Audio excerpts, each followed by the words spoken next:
Saudara dan saudari terkasih, Injil kita hari ini diambil dari Injil Lukas bab 14 ayat 1 dilanjutkan ayat 7 sampai 11. Pada suatu hari Sabat, Yesus datang ke rumah salah seorang pemimpin dari orang-orang Farisi untuk makan di situ. Semua yang hadir mengamat-amati dia dengan seksama. Karena Yesus melihat bahwa tamu-tamu berusaha menduduki tempat-tempat kehormatan, Ia mengatakan perumpamaan ini kepada mereka. Kalau seorang mengundang engkau ke pesta perkawinan, janganlah duduk di tempat kehormatan. Sebab mungkin orang itu telah mengundang seorang yang lebih terhormat daripadamu, supaya orang itu yang mengundang engkau dan dia jangan datang dan berkata kepadamu, berilah tempat ini kepada orang itu.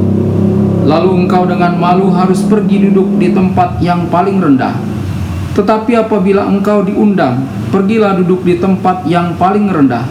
Mungkin tuan rumah akan datang dan berkata kepadamu, sahabat, silahkan duduk di depan.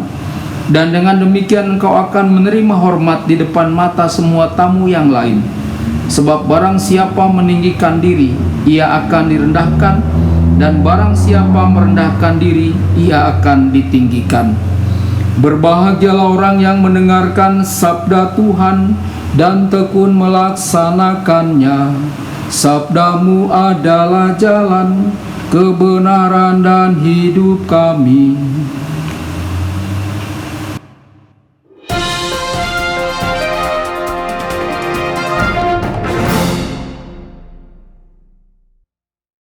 Saudara dan saudari terkasih dimanapun Anda berada, jumpa lagi dengan saya Romo Tedens dalam saluran Warta Kabar Sukacita. Semoga Anda semua tetap dalam keadaan sehat dan bahagia. Saudara dan saudari, Injil kita hari ini diambil dari Injil Lukas bab 14 ayat 1 dilanjutkan ayat 7 sampai 11.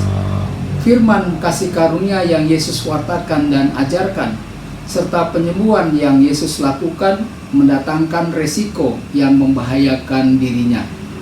Peristiwa kematian selalu dekat dengan dirinya seperti semua nabi yang telah mendahulunya. Saudara dan saudari terkasih, kenyataan seperti itulah yang Yesus akan tunjukkan kepada kita. Tidak hanya kesabaran Allah, tetapi juga penolakan manusia. Dengan menolak Yesus sebagai satu-satunya firman kasih karunia Bapa, manusia menutup pintu dirinya untuk masuk menuju keselamatan. Namun, harapan tidak pernah padam. Ada kemungkinan bahwa satu hari nanti manusia akan mengenali Yesus sebagai yang berasal dari Allah yang akan mendatangkan sukacita. Oleh karena itu, saudara dan saudari, kesimpulan bab 13 Injil Lukas meneguhkan kita bahwa keselamatan bukanlah proyek manusia, tetapi hanya dapat diterima oleh kita karena kasih karunia Allah. Saudara dan saudari, pada hari Sabat, Yesus diundang untuk makan di rumah orang Farisi. Ada tamu-tamu lain juga yang hadir. Orang-orang Farisi dengan sengaja mengamat-amati Yesus. Yesus pada saat itu memperhatikan banyak tamu yang bersaing untuk menduduki tempat kehormatan. Setelah beberapa saat, Yesus berkata kepada para tamu, kalau seseorang mengundang engkau ke pesta perkawinan, janganlah duduk di tempat kehormatan. Sebab mungkin orang itu telah mengundang seorang yang lebih terhormat dari dirimu. Mungkin terjadi bahwa seorang tamu yang pantas mendapatkan tempat kehormatan. Saudara dan saudari terkasih, dengan demikian tuan rumah dapat mendekatimu dan meminta engkau untuk memberikan tempatmu kepada tamu terhormat itu, dan engkau akan merasa malu karena harus pindah ke tempat yang lebih rendah. Saudara dan saudari, Yesus menyampaikan kepada para pendengarnya bahwa lebih baik mengambil tempat yang lebih rendah. Mungkin tuan rumah datang kepadamu dan berkata, sahabat, silakan duduk di tempat yang terhormat.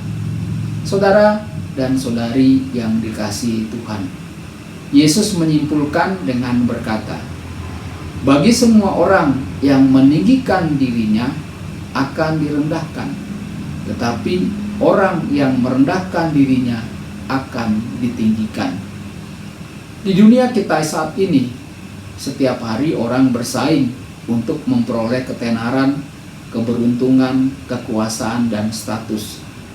Orang-orang yang telah mencapai salah satunya biasanya sangat dihormati dan dihargai. Namun Yesus membalikkan gagasan ini. Yesus mengatakan bahwa yang terbaik adalah memilih tempat yang lebih rendah daripada tempat yang lebih tinggi. Dengan demikian, engkau tidak akan pernah malu karena diminta untuk pindah ke tempat yang lebih rendah. Dan mungkin engkau diundang ke tempat yang lebih tinggi. Saudara dan saudari, banyak orang mencari ketenaran, kekuasaan, dan pengakuan. Namun ada juga pribadi-pribadi yang menjalani hidup mereka dengan tenang dan sederhana. Mereka puas dengan Tuhan, keluarga, sahabat, dan gaya hidup yang sederhana. Ketenaran mungkin terlihat glamor, namun hampir setiap hari di surat kabar atau di televisi, kita mendengar cerita tentang bagaimana yang terkenal dan glamor itu jatuh atau difitnah. Hari ini, Yesus meminta kita untuk bersyukur atas apa yang kita terima dari Tuhan, sekalipun tampak tak berharga di mata dunia. Tuhan memberkati Anda semua. Sabda Allah adalah kebenaran. Sabda Allah adalah kehidupan. Mari kita mencintainya, mari kita menghayatinya. Ya Tuhan yang ku muliakan, sabda